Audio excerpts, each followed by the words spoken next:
Good morning, California call people. This is National Coordinating Council Christopher Schvolo from New York City. It's noon here. It's like 9 a.m. there. This is our California call, and we are blessed with the presence of my man, Chuckles, coming to us from not California, though. You're in like Henderson, Nevada or something like that, aren't you? Yes. Yeah, that's what I thought. You've smartened up and gotten the hell out of there. But Mike Franzak's here. Brian, Avis, and Deborah from the client relations team are here. And Chuck, how have you been? I haven't seen you since if it's been a while. You weren't on the last call, were you? No, I have been traveling for the holidays. Okay. Still recovering from the jet lag. Okay. But I am going to see you next week. Yes. Shot, which is kind of cool. And what California issues do you have to bring to our attention today, other than making sure that people's POS systems don't show more than five? More than four. More than four numbers, yeah. Credit card numbers, right? Because if they do, the first number really usually identifies the credit card, which you wouldn't think would be a problem. Then the last four numbers of the credit card are displayed. But under California law, one of the consumer privacy laws, their access system is displaying the first digit of the card number in addition to the other four, and we've gotten some clients that were sued over it. So you might want to make sure that you contact your POS provider, especially if it's Gearfire, because they're on top of this and have been notified of the other claim in the other case, and see what they're doing about it, because I don't want to see anybody else getting sued by some hack plaintiff lawyer. Yeah, I don't think that's going to go very far, because I do believe it's kind of like an RDS key for an FFL, where you can do pieces and bits of it as long as it's not identifiable. And I don't know why, I think the first numbers are 3, 4, and 5 to do Visa, MasterCard, and 6543, yeah. Discover, MasterCard, Visa, MX, yeah. Yeah, right. And so if you did that X in the last four, I don't see there being a problem, but I don't either, except they got sued for it. So then you have to defend it, and that's the problem. So yeah, but maybe you want to talk to your POS provider and see what their suggestions are about this, because they ought to be indemnifying you, but GoGear does not indemnify. Go Gearfire. Go Gearfire, yeah. Yes. Although Alexis is good people over there who works for JW. So I will give her a call and see if she knows what's going on. But other than that, what's going on in California? Okay, so the good news is St. Benitez has saved us and is about to save us again. We've got, folks may recall, and in fact, there's some other news on this. The state last year passed AB 1327, which did two things. It created a private right of action against gun retailers, manufacturers, etc. And we did not challenge that because it wasn't in effect, and it was moot until January 1st. Now it is in effect, and I've been told by Larry Keene at NSSF that they will be challenging that. So that's good news, even though right now it's in effect and you could get sued by any, every town hack they enlist to file BS lawsuits. But in the meantime, the other portion of 1327 set up a fee, basically a way that a plaintiff filing a Second Amendment lawsuit could never recover fees like we always have in the past as under the private attorney general theory, and would make it so that any client, plaintiff, or lawyer would be responsible for the state's attorney's fees if you didn't prevail on every single one of your claims. So this would make it financially impossible to file these lawsuits because of the risk to everybody involved in bringing them. Newsom modeled this after the Texas law that did the same thing for abortions, and tried to block the abortion rights people from being able to get into court. So Newsom said, well, if they can do it, we can do it. But the interesting thing was that the California DOJ spent a lot of time telling the Texas courts that the Texas law and the Supreme Court that the Texas law was unconstitutional. So we had to we sued and related it to our 3 cases that we have in front of Judge Benitez right now. He took this case because we wouldn't have been able to continue with those cases if we might have been on the hook for fees. So he took this case, and the interesting part was that when we backed the DOJ into a corner and said, is this law constitutional or not? They tried to get out every which way they could. They agreed to waive going after fees, tried to make the case moot. When we backed him into a corner, the DOJ had to resign, had to recuse himself because he couldn't argue the inconsistent position that California's law was constitutional when he was arguing that Texas's wasn't. So that was a glorious Perry Mason moment. And then Newsom has to get his private lawyer to parachute into the case and try and defend the statute. And he didn't do a very good job. And Benitez shot it down. And then Gavin Newsom sent out a press release saying, I want to thank Judge Benitez for clarifying that the law is unconstitutional because we're going to use this now in Texas to show that the law down there is unconstitutional. So basically he lit a dumpster fire. And then when we called him out on it, he said, oh, I meant to do that. So in the meantime, what that does, getting that 1327 fee shifting statute out of the way, opens up the door to continue in our multiple lawsuits. We have a challenge to the roster. There's 2 challenges to the roster working their way through the courts, neither in front of Benitez, unfortunately. We have an injunction hearing at the end of January. And then there's the ammo background check requirement, the over 10 round mag ban, and the assault weapon ban. There are 2 cases challenging the assault weapon ban. But we have so we have 1 assault weapon case, 1 10 plus mag ban, and the ammo background check all in front of Benitez. He has had hearings on this. He ordered the state to produce a chronological chart of all the laws that they think are analogous to these modern day laws and say why. And I don't think he's going to really pay much credence to it because every indication that he's already struck these laws down. He's reconsidering it now, been ordered to reconsider it by the 9th Circuit under the Bruin test.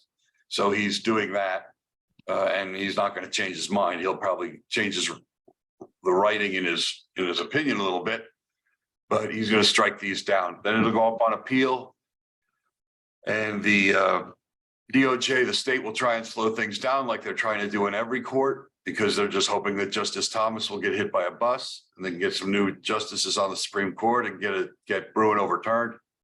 But in the meantime, I think we're going to knock a few things out. Okay. So that's good news. That's three big laws that have been a pain in our side for decades. The ammo's newer, but still, that we might at least start the process of getting rid of. Other than that, any other California related information we need to share with anybody? I know. Well, I know they have I don't know exactly what's going on with the DOJ. They have a regulatory comment period open on I can't remember even what it's on. Matt's been dealing with it. I was dealing with the other cases, so I wasn't paying attention. But we can get some. Matt can get you some information on that. You can send it around. But it's just a comment period, so it's not. Well, if you do get that from Matt or Josh or whomever, we can certainly circulate it. Barring any questions, I knew this was going to be a brief call, but barring any questions from anybody on the meeting call now, we are going to simply move along and get ready for, whoa, hold on. JB's jumping in. JB. Have any info on how the recent federal activity on the wrist rest AR pistols in California? Well, I don't think anything's happened with the federal activity on I think you're talking about the stabilizing brace, right? Yes, right. So, JB, I don't know if you were on the federal call earlier, but Franzak, why don't you jump in and give a little recap of what you said about the what do you call it called? The brace issue and how it's Arm not. brace. Yeah. Yeah, the arm brace ruling, we thought was going to be mid-December. Then we thought it was going to be last week in December. As of the end of last week, I contacted ATF. It is still not finalized. It's still in review. And Hang on 1 second, Mike. Yep. Avis, take JB off of mute because I want him to clarify. Is he talking state or federal? Yeah, well, I can't discern what he's right. Here you go. JB, you're on with the California team. Okay, my question is, I saw that I haven't seen the details on it because I guess they haven't published them yet. But the feds are going to act on the wrist, on the arm brace. They're going to regulate those, and supposedly what I'm hearing is that they're going to call them. They're going to call them NFA items and have to get a tax stamp for them. My question is if they do that, how is that going to affect how they're handled in California? And does California allow people to have tax stamp NFA guns like that? Chuckles? I don't know. I gotta get that. I gotta defer that one to Matt. Okay, well then put that in the hopper. Yeah. And in fact, Avis, maybe you Actually, if you submit that as a question. Yeah, that's what we're gonna do. Avis is gonna open up a help desk case for JB with that exact question, which is assuming that the federal stabilizing brace regulation goes into effect. How does that affect Californians? I mean, I don't think it's going to, because the assault weapon law is a standalone. But it could create another. Well, let's put that through to Matt and get a comprehensive, fully informed answer. Yeah, so to me, it sounds like it just knocks out a whole world of firearms for Californians, which is not shocking. Is he also asking, can those be registered in California as NFA? Say that question again, please. Are you also asking, because they are going to be deemed an NFA weapon in their current configuration, if with the arm brace on there, if they're determined to be NFA, are you also asking, will individuals, FFLs, be able to register those in California? Yes, I'm asking if individuals will be able to register the NFA weapons in California, because traditionally the NFA items are excluded from, well, I shouldn't say excluded. There's California laws that prevent them from, most people from having those short-barreled shotguns, short-barreled rifles, all of those things without special permits. And if the feds suddenly turn a pistol into a short-barreled rifle by decree, by fiat, is that going to have effect on California, how California treats it, even though California originally registered the gun as a pistol? Well, California's definition of a short-barreled rifle is going to be broader than a state's anyway, or a short-barreled shotgun is going to be broader than the Fed's definition anyway.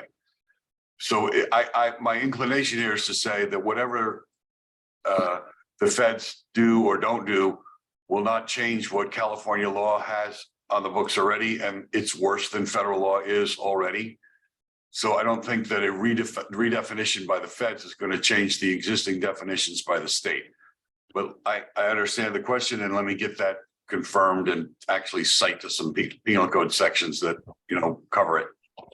Okay, because there are many, I shouldn't say many, there's a handful, some California AR pistols that were registered as pistols that have wrist braces on them.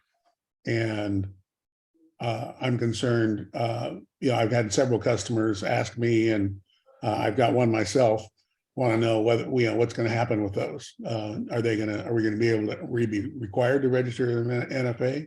Will California then consider it, if we're registering it as a short barreled rifle NFA, is that going to be a flag for California? What's going to happen? Okay. All right, we'll sort through that. All right, thank you. So is he going to put a ticket in for that question? I think Avis already started. Avis will do it. I'm Okay. working on it. Good. So this also links back to what I was just talking about our last segment. But I think some of you are still, or a lot of you are still on this call also, who were on our last call. Is I just went over what ATF was proposing for the arm brace ruling that went out in the Federal Register for comment. Basically, as Mr. Gray was mentioning, yes, they will. What ATF is probably going to do, what they were proposing was that anyone who this is a non-licensed individual who possesses the firearm with the stabilizing brace, and that barrel has a length of less than 16 inches, that would qualify as a short barrel rifle, as indicated by ATF right now.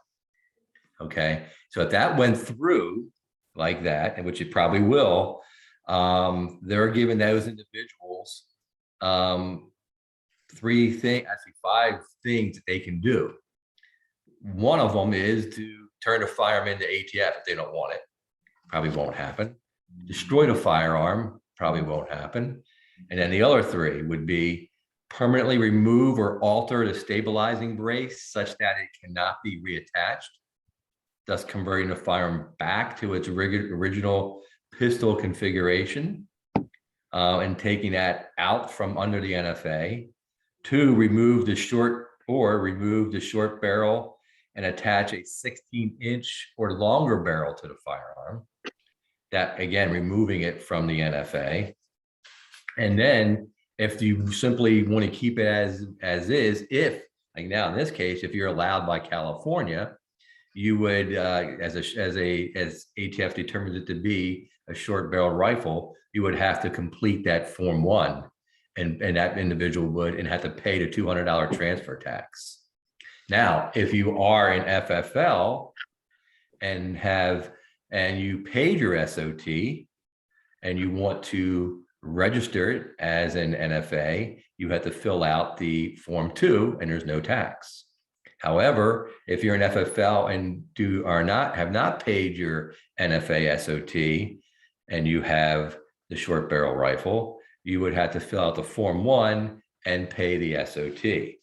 So basically it comes down, if you have that NFA SOT paid, you can register it without paying the transfer tax. And then individuals and FFLs who don't have the SOT will have to pay the transfer tax if they want to keep it in that configuration as a short barreled rifle. They're going to give a period of time to do this within. It's not going to be, you got to do this immediately or do it within a week. They're going to give you a lengthy period of time to get that done with. Typically maybe 120 days, maybe longer. We have to wait and see when that comes out, what's going to be in the fine print. Because a lot of things can change from when that was introduced in the Federal Register months ago, and see where they're at with this.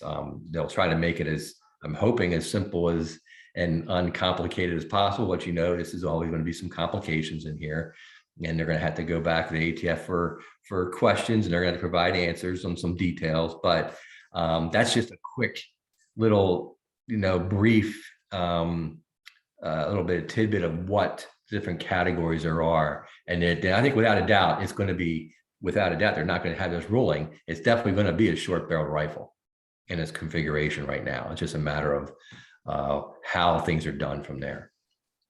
So hopefully, they usually typically want to have this out before the SHOT Show. That's why we're thinking December gives ATF time to prepare all kind of documents. But right now, we're looking at SHOT Show starting next week, and it's not out unless it comes out this week. Because I like to talk about these kind of things, these rulings at the SHOT Show. So hopefully it'll be out this week. Again, it's still in for review, which to me, almost seems that they may not have this available before next week. So we'll see. But I just want to give you a little quick info on that arm brace as it stands, how it was in the Federal Register, and where we're at right now today. All right, thank you. With that said, we will certainly reconvene after SHOT. I think the date we picked was February 13th, Monday. So we will do noon Eastern, 9 a.m. Pacific for our SHOT Show follow-up. Other than that, if you have any questions, please route up. Wait, Brian is raising his hand. You're not on, you're muted. SHOT Show booth, Avis. Oh, We will be on level 1, booth number 41126. Please come see us. yes. And if you want to have a one-on-one with me, please feel free to reach out either to me directly or to Avis to see what my schedule is. I don't know where I'm going to be, but I'll be there, so we can certainly hook up. Other than that, wait. Let's see. Oh, someone's busting my balls. Okay. Okay. Yeah, that would be Jeff Perry busting my balls. All right, Jeff, you'll get your meeting. I will catch everybody at SHOT, and I will speak to you in February. Have a good one.